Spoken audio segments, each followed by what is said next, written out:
Welcome to Luca is a billionaire, where the only thing I invest in is your answers. You start by verifying prerequisites. Update your OS and GPU drivers because driver mismatches often block night vision filters. Once done, make sure the app or system has camera and overlay permissions so the feature can access pixels. Next, open the display or accessibility settings where night vision or color filters are listed.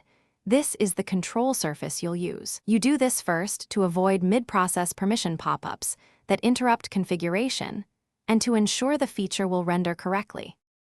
You now enable the toggle and configure parameters. Locate night vision, color filter, or NV overlay in the settings. Turn it on, then pick intensity and color tint.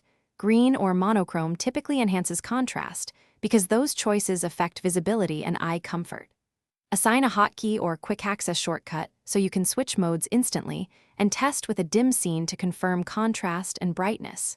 If icons look washed out, lower intensity slightly. If detail is lost, shift tint or increase sharpness.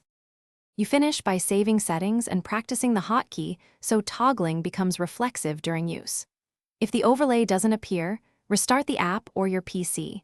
Many overlays require a fresh process start to inject properly. Make sure no other screen capture or privacy tools are blocking access, because conflicts are common. If problems persist, temporarily roll back a recent GPU driver or test a different night vision app to isolate the issue. This narrows whether it's a software conflict or hardware/driver limitation.